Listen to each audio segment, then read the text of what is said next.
Okay, so before I get going, I'm going to ask my colleagues to introduce themselves one by one. So Sharda, can we start with you?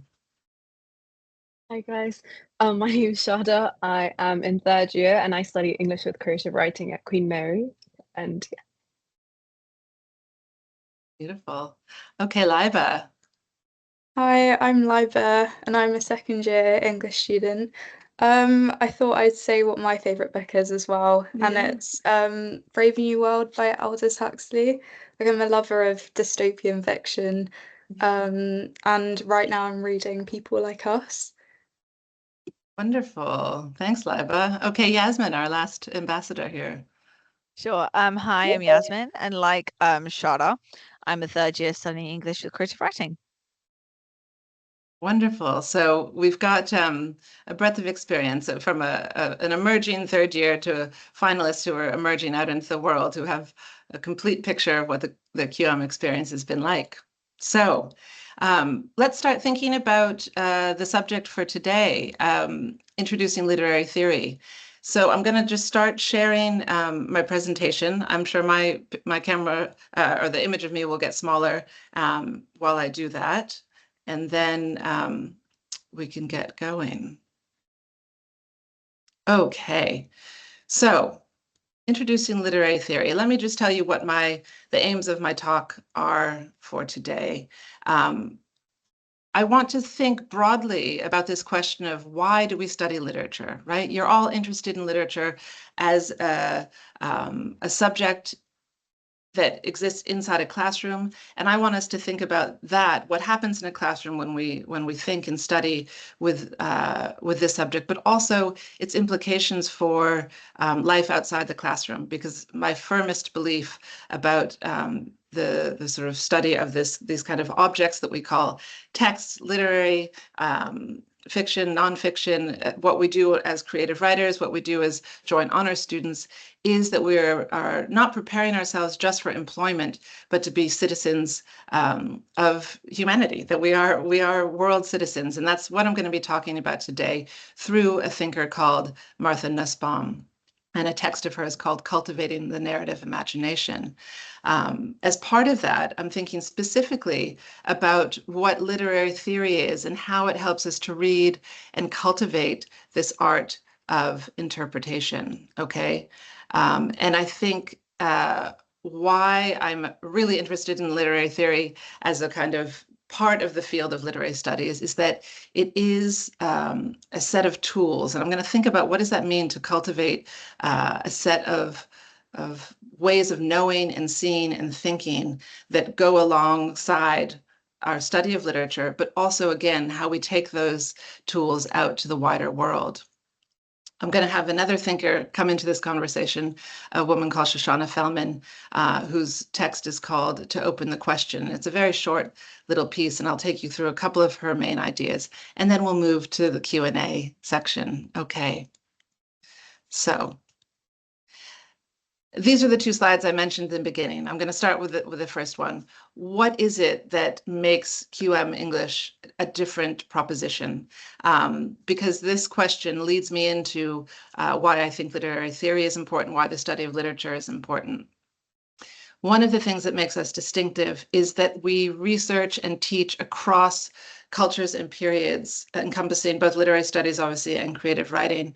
And what that means with the depth and the breadth of the knowledge of our staff is that we think really interdisciplinarily, which is to say, we are engaging with questions of history, of economics, of philosophy, of language, of psychology, psychoanalysis in my case, and that we are thinking in terms of how these disciplines speak to one another in the field of literary studies. And I've said something about wanting to take those questions outside the classroom.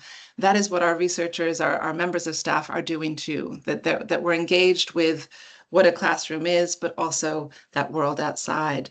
And as a student, what you get to do is to plot your own path through those disciplines that are sort of engaged with. within a home of literature, and to think about and to challenge things like the canon. How does a canon get made? How is it that we are reading the books that we read, and yet there is books that we have no idea exist? How does that happen? Questions of publishing privilege, you know, thinking about the intersections of all those disciplines. And I think part of what we think about this world outside the classroom is, what is our interaction with that world as students? So we really make use of London as a site of interrogation through galleries, theaters, public places, as an environment to learn from, as the slide says here. And there's a lot of emphasis on employability, and I think that's right. You know, you're doing a degree for a reason, but even with a job, you're still a person. So we like to think the fact of the matter is that no matter what job you are prepared for or preparing for, how is it that you are treating yourself and treating others and thinking about the world and asking those questions? And that's what we like to do. And we use literature as that tool of interrogating a set of questions. I've only put this up here, and you will have seen it at an open day if you've been to one of those, because the material that I'm giving my taster on today comes from one of the first year modules that you would study if you came to study with us, which is Reading Theory and Interpretation. And it's a module I convene. I've convened it for a very long time. And what I'm going to say now comes as a kind of part of that introductory module. So what you're hearing today is akin to sitting, at least in your very first week of your studies with us, okay, alongside these other modules that we teach. Shakespeare, but not as you know it. Poetry, probably not as you know it. Literatures in Time and London Global. Getting us, as I say, to think about the origins of literary studies in an interdisciplinary way. Okay, so why is it that we study literature? Here I'm going to start to engage with Martha Nussbaum. Sorry, I'm going to move that down so maybe you can see the slide a bit better now. Apologies.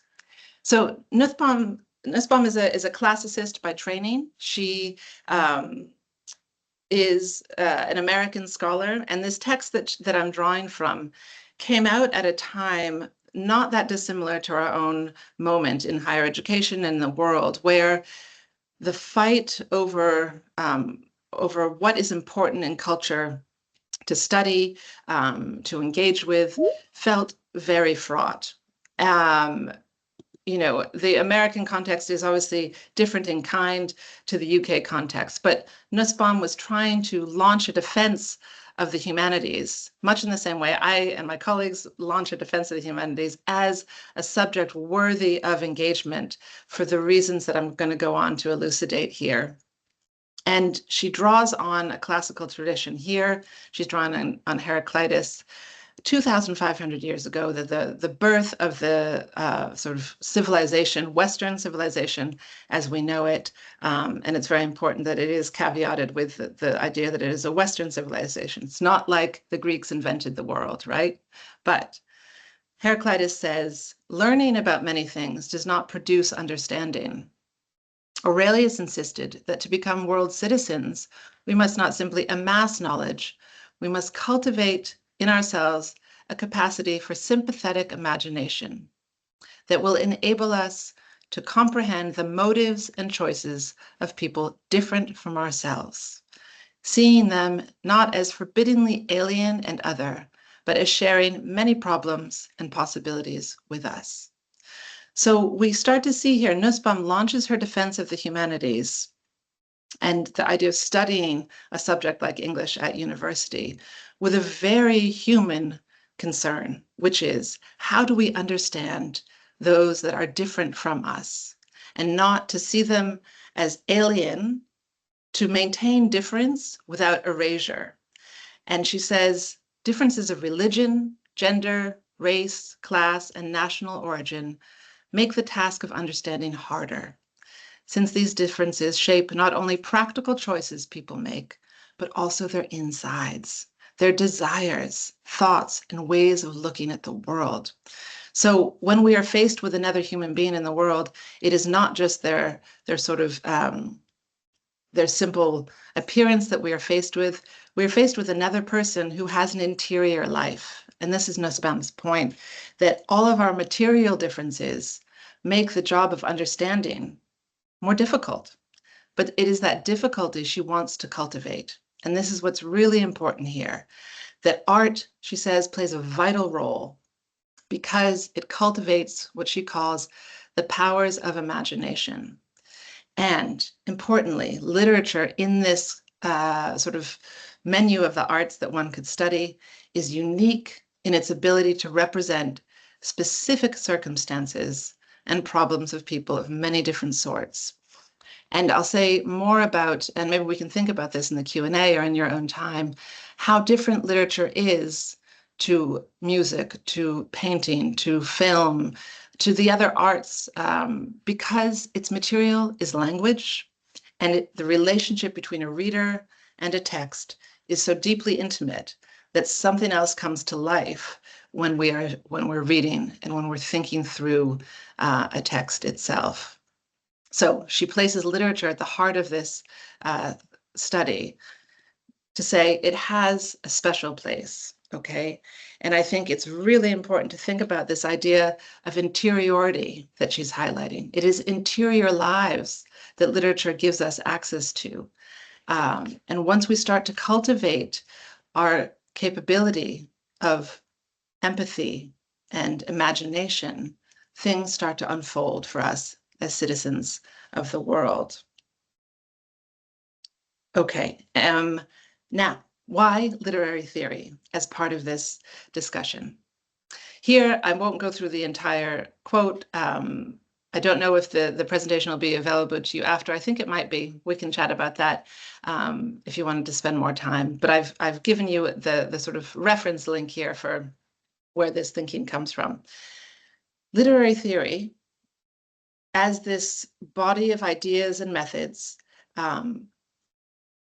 is a set of practical tools that we use, and I'm not going to say apply, because this is something I'll get to at the end of the chat, that we use in the practical reading of literature. And what we're attempting to think about is, how do the tools of literary theory help us reveal what literature can mean? How does it help us reveal the possibilities of literature? Okay. And I think what's really important here, so this definition thinks about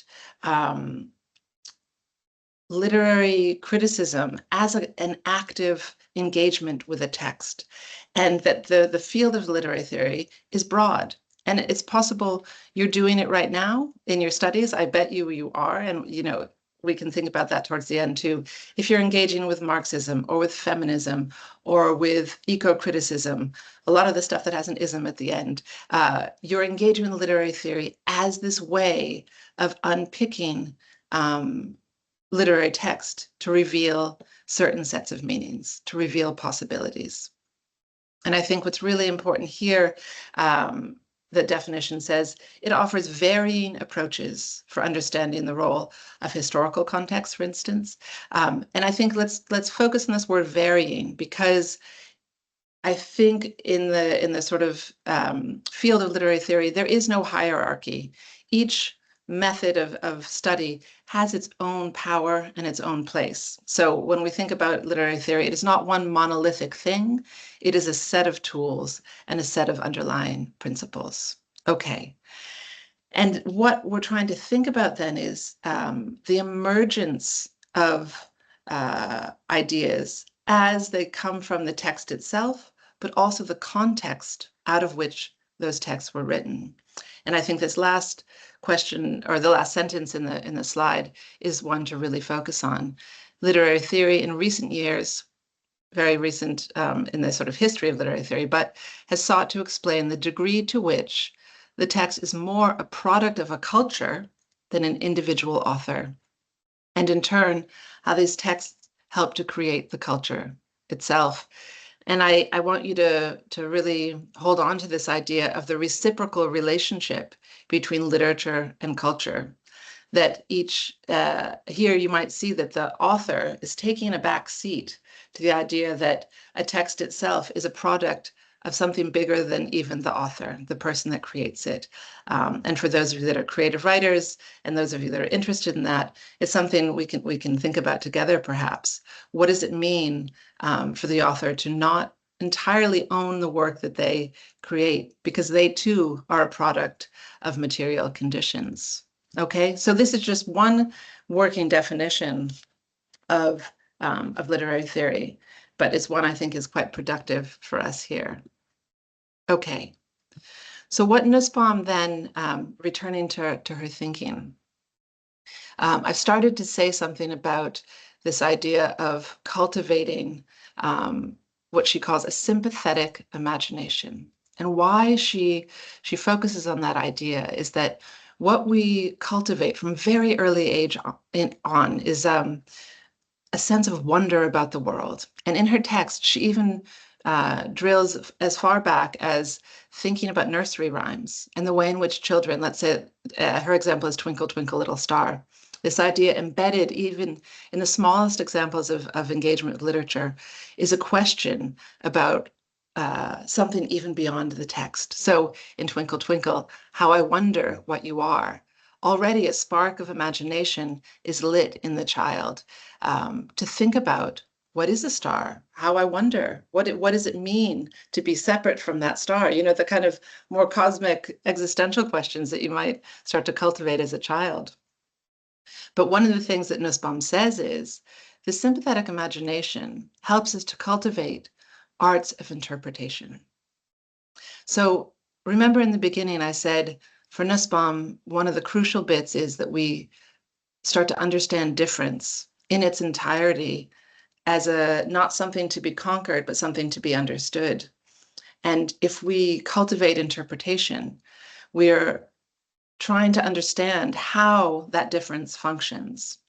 And so Nussbaum says here, a major part of the social role of a literary artist, as and she refers a lot to Walt Whitman. She has a couple of literary sort of touchstones. Ralph Ellison is one, Invisible Man. Walt Whitman is another. Obviously her classicist training. But Whitman here, who's a writer from the sort of late 19th century, was to promote our sympathetic understanding of all outcast or oppressed people by giving their strivings voice. As in Athens, so in America, the fact that sympathy inspired by literary imagining does not immediately affect political change should not make us deny its moral worth. If we follow Whitman's idea, we will conclude it is essential to put the study of literature at the heart of a curriculum for citizenship, because it develops arts of interpretation that are essential for civic participation and awareness. And Nussbaum's point with this one is that we don't read literature just to find ourselves, although sometimes we do, and there can be no greater comfort than finding yourself reflected and shown back to you in a work of literature. There's a feeling of deep comfort in finding a voice that articulates something that you knew about yourself or knew about the world, but you couldn't find the words for. So it is not to negate that finding of the self in literature, but in terms of this notion of civic participation and awareness, the finding of an other is a very important and Nussbaum, and I would argue, a crucial element of what literature can do. And importantly, this idea that she is drawing from Whitman, that we are looking for those voices that up until a certain point have remained invisible to us, have remained invisible to the world, and they are being given voice and given flesh and interior lives in the literature itself. And perhaps, you know, we can think about in the chat the books that you are reading or have read in the past. Can you think of a moment where you had an absolute, a kind of epiphanic moment, an epiphany about understanding another person, or that capacity to understand another person through the engagement with an example of an interior life that is not your own and feels very strange and could feel foreign to you. And one book that I read in the past couple of years was Demon Copperhead. I don't know if anybody's read that, Barbara Kingsolver, which is a kind of reworking of David Copperfield, but set in rural Southern America to do with the opioid crisis. And it was absolutely blew my mind, but it was a text I had never thought would open my mind to my own home country, but to a crisis that is so pressing in American culture right now of this opioid crisis. And so I throw that as an example. I'm sure you can think of many more. So this kind of outcast or oppressed people as a crucial, important element of studying literature. However, Nussbaum would say, what's really crucial is that we think about what does it mean to become a kind of critical reader as well. It is not that, sorry, let me just go back. It's not just that we take the text on wholesale, but then thinking back to the importance of the tools that literary theory offers us, that we engage not just empathetically or imaginatively, but that we cultivate in ourselves the capacity to ask critical questions about the experiences that we're reading or of the text themselves. And I think this is this notion of why literature is different from the other arts or from a mode of engagement with art,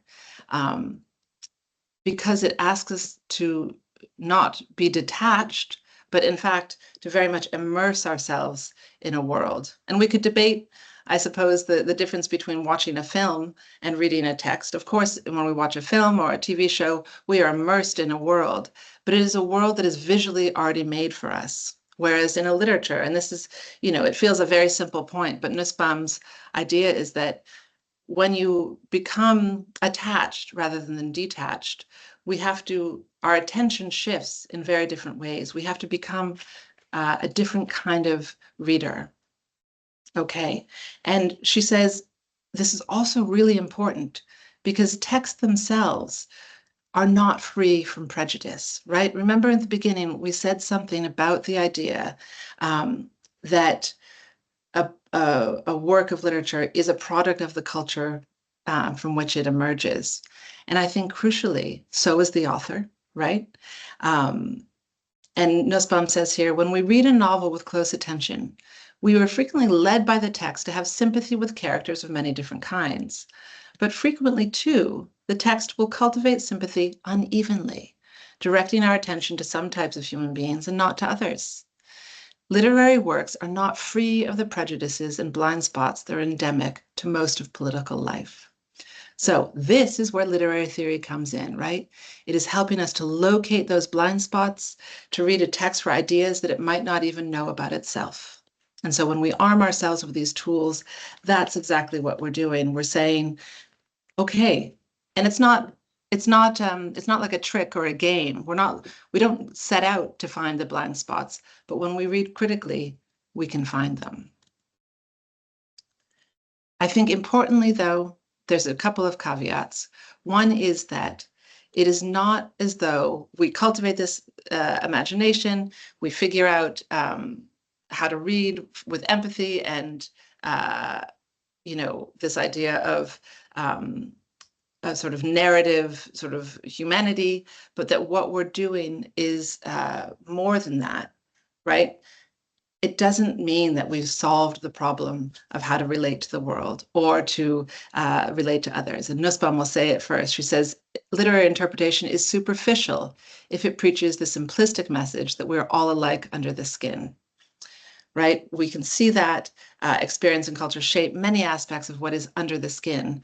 But it is for this reason that it's so important, but it's also the political promise means that we can't take it for granted that the work only starts there, right? It is not that we've read a book about an experience that is not our own and we're done.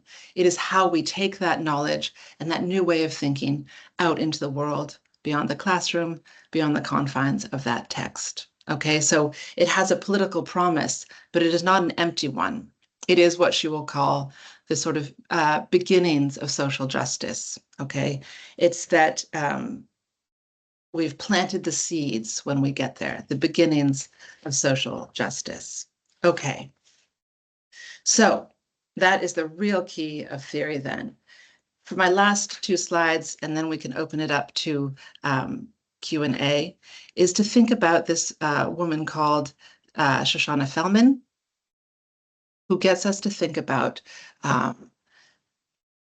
what is the relationship then between literature and psychoanalysis. What is that relationship? Because, and I don't know if in your own experience of studying, you are taught to apply literature rather than think about it as I've started to suggest, that it is a set of tools to use rather than to apply. So what I'm going to do in this section then is to think about what Fellman calls here a coordinating conjunction of the and between literature and psychoanalysis. And what I want you to start to cultivate, that word again, cultivation, but, and I think it's a really important word actually. So what does it mean to start to make grow and to tend to? So when we cultivate, if you think about it in the metaphor of a garden, for instance, is that you plant a seed and you cultivate that seed into its flourishing, into its fruition, that we start to cultivate in ourselves an idea of a dialogue between literature and its theory partners, rather than what Fellman thinks about as a kind of monologue. So her text, Fellman's text, is coming out of the 1970s at a moment when French theory really started to emerge into Anglo-American thinking. And Fellman started, is an American scholar, but reads French literature and reads French theory. And so she was also trying to think about how do we co-opt theories for particular uses without knowing their context or why we're using them. So anyway, this piece is just a way of saying this piece comes out of a broader discussion about how theory had become a kind of dominant force, and that its position as a master discourse needed some interrogation.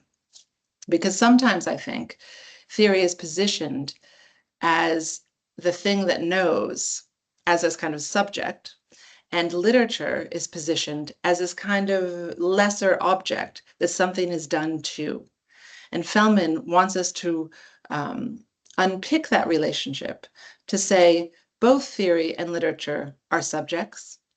And when I say subject, it's a kind of philosophical way of thinking about, rather than a self, right, or a fixed entity. A subject is something that is kind of constantly in formation. It is something that is always a kind of a live thing. So when I say literature as a subject, not just of study, but as a process of thinking about the world, it means that a book is only as alive as we make it when we read it, right? When its covers are closed, where's the life in that text, right? So the idea of subject being a sort of live, unfixed notion, and an object being that fixed idea, okay? So Fellman says here, what does this and between literature and psychoanalysis mean? And so when I say psychoanalysis here, you can put Marxism, feminism, queer theory, race theory, critical race theory, all of those things that come into the picture of literary theory, eco-criticism. So that's just a sort of psychoanalysis as a placeholder here. She says, although and is grammatically defined as a coordinate conjunction in the context of the relationship between literature and psychoanalysis, it is usually interpreted, paradoxically enough, as implying not so much a relation of coordination as one of subordination, right? A relation in which literature is submitted to the authority, the prestige of psychoanalysis. While literature is considered a body of language to be interpreted, and I know I've just been thinking about interpretation, psychoanalysis, let's say theory, is considered a body of knowledge whose competence is called upon to interpret. Psychoanalysis, in other words, occupies the place of a subject, literature of an object. The relation of interpretation is structured as a relation to master to slave. And I won't get into the Hegelian definition here. It's far too much for this, for our task today. But what we can see happening here is Fellman's thinking complicating the model of the relationship between literature and literary theory that we've started to discuss today. And to think about what is our own understanding of how literary theory should function, and this idea of master discourses and those that are the objects of that discourse, right? And I think this is part of the defense of literature that I would launch with these two thinkers here. The study of literature itself isn't frivolous. It is not just we're engaging with these kind of objects and that the real work happens elsewhere, but that the literature itself is a body of knowledge. It is reflecting the world back to us. It is making us ask those questions. It is not just an object that we do something to. Okay. And so this idea of displacing authority, this shifting of emphasis that Fellman gets us to think about. She says, this shift in emphasis, this traditional method of application of theory to literature would in principle be ruled out. The notion of application would be replaced by a radically different notion of implication, bringing questions to bear, analytical questions, so coming from psychoanalysis, so theoretical questions to bear upon literary questions, involving this theory in a scene of literary analysis. The interpreter's role would be not to apply the text an acquired science, right? So theory is not a science, a preconceived knowledge, but to act as a go-between, to generate implications between literature and psychoanalysis, to explore, bring to light, and articulate the various and indirect ways in which the two domains do indeed implicate each other, each one finding itself enlightened, informed, but also affected and displaced by the other.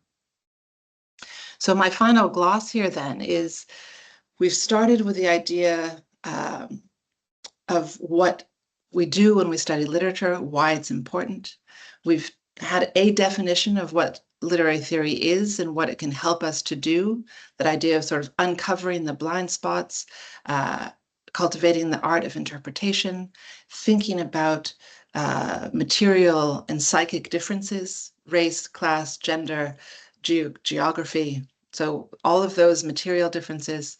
And to think then we're adding to that picture this idea of displacement of theory as the only authority figure, and to think rather than application, to think about implication, to think about how is it that a work of literature might also help us to think about the theory backwards, right? So to imply something, or to implicare has its roots, the Latin to fold within, okay? And to bring to light the different ways in which these modes of thinking, these two bodies of knowledge, literature and theory, can illuminate one another and help us to ask those really important questions about the world. How is it that that person sitting across from me lives their life? What is their interior like? What is their material conditions? How can I engage with those? And more. The questions will proliferate, okay? So I've come now to the end there, and I'm going to stop sharing. But one of the questions we can think about before I stop that sharing is this argument for the power of reading, this idea of compassion and conjecture and difference. How do you take that as a mode of thinking about your own study of literature? And it's not something you have to engage with necessarily in the chat today, but is there anything missing from our account that you'd want to add? And so I'm going to leave it there. Let's stop sharing here. Application for English Lit and creative writing. The best to put in a personal statement. Great question. Writing a fantasy novel. Wonderful, Ruby. Would this count? What else would be good to include to make you stand out? Okay, our creative writing colleagues here. Sharda, do you want to take that? It's been a while since I wrote a UCAS application, so I don't remember the exact things of it, but I think when you are writing it, it's more about what makes you personally shine rather than making you stand out as a candidate. Like if you have something that you're really passionate about, it really comes across in your personal statement that this is something you genuinely care about. And that's what universities look for more than like not to discourage you from being a standout candidate, but it is more about how you personally feel, how you are able to align yourself with the UCAS statement. If you think it fits to talk about your fantasy novel, definitely add it in because that is a passion project in itself. I think even when I wrote mine, I did mention a few of the short stories I was working on. So it is worth adding, I believe. Sorry, that was a really long-winded way of saying that, but yeah. No, it's great, Sharda. Yasmin?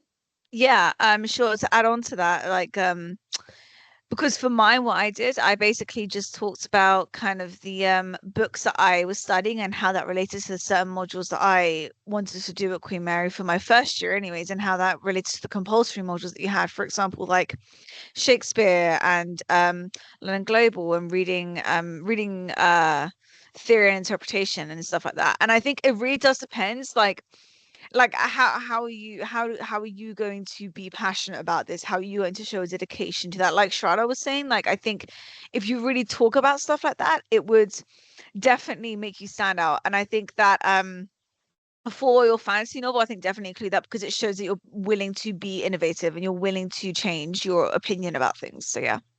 Nice. Does that feel okay, Ruby, as an answer? Hopefully. I would say as a person a member of staff, try to avoid using the word passionate though in your UCAS statement. Even if you feel it, get to that thesaurus. Think about other ways in which you can show yourself as a really invested and engaged candidate. Beautiful. Okay, we've got Chiamaka has a question about hours of reading do you typically do in a week? So ambassadors, do you have an answer for that one, Sharda? Or I can I think it depends, like Yasmin said in the chat, about how many modules you have, how much reading each module has. Because because I do creative writing as well. For creative writing, we have a lot less reading than you would in English, and some English modules are more heavy in reading. Like if you do something like RTI, you have a different set of reading each week, and it can vary. But I would say about an hour or two on average it takes me on one week, I would say. Yeah. Sorry, Yasmin, I didn't see your great answer there. No, it's fine. Yeah. It's fine. It's fine. Sure, I definitely agree. It definitely does depend on how many teaching hours you have. So, for example, because I did the psychoanalysis module, and it was roughly and I had roughly like 10 to 12 teaching hours, so I balanced out with my reading that I had. So yeah, and I think one thing to say, from a staff perspective, is that even if you think the reading looks short and you're like, oh, I can do that in half an hour right before class, always think ahead about so even the shortest reading could take a longer period of time and you could fly through something that felt much longer, don't you think? There's a kind of there's no math to how long it would take you. Okay. What kind of jobs as third years have you started, or maybe even Liba as a second year, thinking about the industries and work that you're looking at? Shakira wants to know. I don't know if that's already been answered. Nope. Okay. I guess I'll go first. I think right now I'm currently looking at PR and marketing or something to do with social media, but that's the industries I'm looking at currently. But yeah.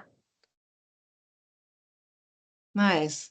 Yasmin, is that on your mind yeah, so there's definitely three ways. Again, it very much varies in terms of students because they all want to do different things with their lives at this moment. I would say that for right now there are three options. Maybe go into video game development because I am a gamer, so that's something that's very interesting to me. And I think that you can really change just like society in general with that. I know that's a cop-out answer. I know that's a cop-out answer, but I do think that is very important. I would also say I'm interested in being a research assistant in a kind of niche industry abroad, or going to do a master's in international relations and look into the crime division of the UK. Something like that. but yeah. Nice. Liba, I know you're a second year emerging to third year, but do you have thoughts in your mind percolating? Not that you have to. I do actually have quite a few, and I think the thing about English is that you can go into quite a lot of different avenues. Like it opens up so many doors for you. Because I mean, communication and writing is important with everything that you do.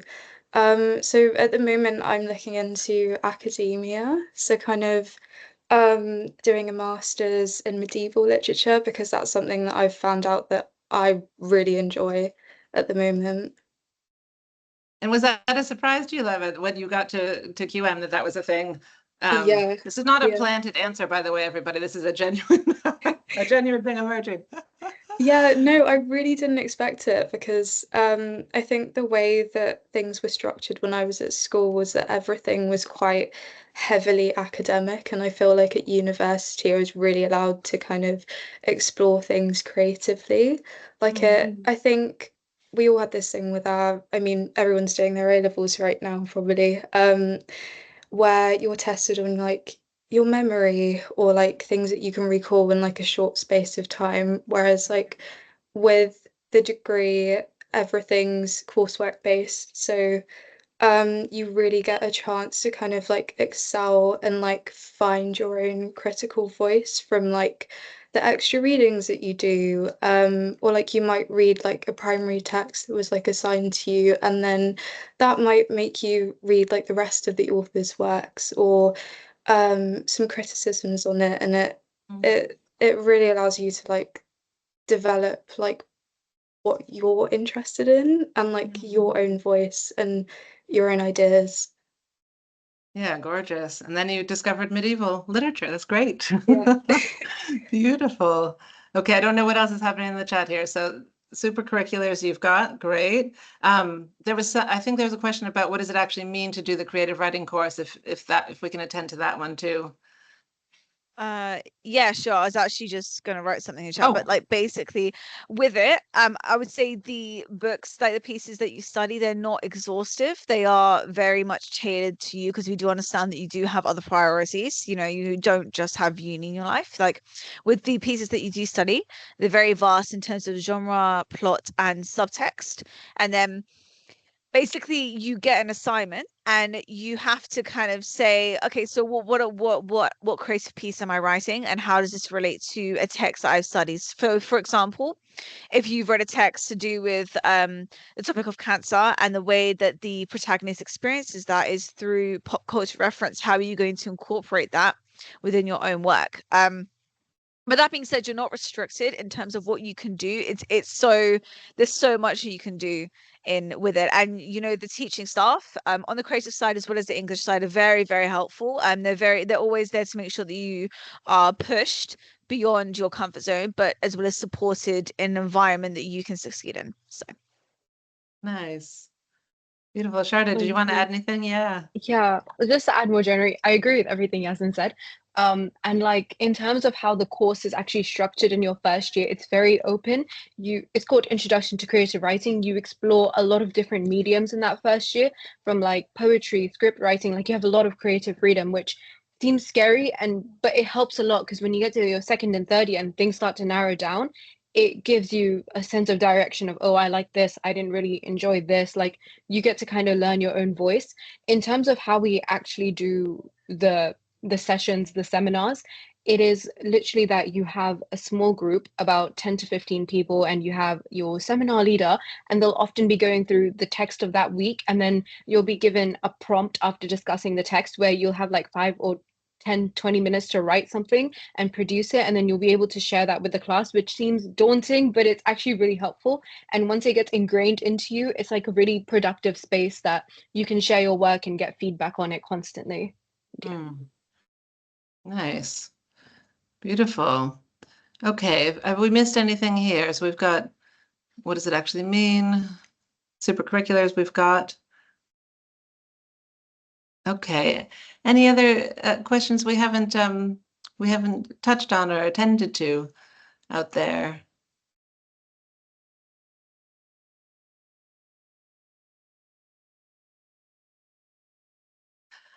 I was just going to say, Yasmin, have you read Tomorrow and Tomorrow and Tomorrow? the Gabrielle Zevin book about game creation? No, I actually haven't. To be fair, because the thing is, like, when I was a gamer, Yeah. it was like years and years ago. Like we're talking when I was maybe like 15, 16. But then obviously life happened, so and things got in the way of that. And only recently have I started been considering like a career in that. Only because I think it's really interesting Yeah. to do that. But I'll definitely check it out. I'll Oh, definitely check it out. it's a gorgeous, gorgeous book. And in fact, I was put off. It's when did it come out? Maybe 3 years ago, but um because and this was a real lesson to me. It was a world I knew nothing about. And I was like, I don't need to know about like creation of games. How wrong I was. How wrong. So I went to that text and Yeah. and And learned so much. I think it's really like disciplinary because you can always do it. You can always like talk about it in English. You know, you can draw inspiration from it. Like I definitely did that for one of my pieces, and my teacher really liked it and I got a really high grade on it. That's for creative writing piece, anyways. Nice. And I know that another couple of my friends, they're doing they did their dissertation on like video games and stuff like that. I can't remember which ones they are, but I know that they did that. So it's very kind of palatable to this course in general if you're going to link it back to this. Yeah. Nice. Okay. Well, unless Charlotte Labra, if there's anything you want to, oh, we've got Molly Davis has come in with a final question. All right. Well, it doesn't have to be final. We've got a couple of minutes left. A typical seminar look like studying English literature. Well, do you want to hear it from a staff point of view or a student point of view in the first place? We're happy to take either. What do you think, Molly? A seminar from staff point of view? I'll give you a very quick version, which is that usually in the first year, you will have a 1-hour lecture that precedes any seminars that are given. And that lecture will give you, kind of like I gave you today in this taster set, ideas to grab onto, historical context, sort of interpretation of maybe a text, a kind of a breadth of ways into the material. And that's usually about an hour. And then it'll be followed by a seminar, which depending on the module can either be 2 hours or 1 hour, depending on the sort of footprint. And in that space, it is a space for unpacking the lecture so that you understand what actually happened in there. It's very hard, taking notes and assimilating that knowledge. This is our aim, that, the seminar is a space to what we call unpick and unpack, or I call it anyway. And then to open up with the help of your seminar leader, who is either the lecturer or another member of staff, a wide-ranging and hopefully lively discussion about that material and where it took you. And it'll often engage with writing exercises or small group work or presentations, depending. As you move further along from the first year to the second year, and by the time you hit the third year, you might have no lectures at all, but you will have a workshop that might have a little lecture involved, or a 2-hour seminar where you are helping run the seminar alongside your seminar colleagues and the lecturer, so that a lot of that study and the independent learning comes from you, and you're bringing the ideas to the table, obviously led by the sort of expertise and knowledge of the staff. But I will say, part of the joy of those 2-hour seminars is that I learned so much from students who come in with their own readings of the text, and they crack them wide open for me. So that's a sort of typical seminar. And there might be, secondary readings, or people can bring in other knowledge. I don't know, ambassadors, is there anything you want to add that I've missed out from a student-facing point of view? That sound good? Okay, that's the ideal seminar anyway. Sometimes you sit there and you ask a question and people are like, I've got nothing to give you. Okay, Molly, I hope that answered your question. Does that give you a good picture of what a typical seminar looks like? All right. I think if we don't have another question flying through, that it leaves me to thank my wonderful colleague ambassadors for bringing their knowledge and their engagement with our program together, and to thank you all for coming. I'm really glad you made time and space on a beautiful day like this to come and sit and think about something I feel so deeply invested in thinking about theory, thinking about literature. And so it's been a real pleasure. And do be in touch with us as you can. And if you've got questions in the future, please don't hesitate to be in touch with us. Okay, have a good evening. We'll see you later.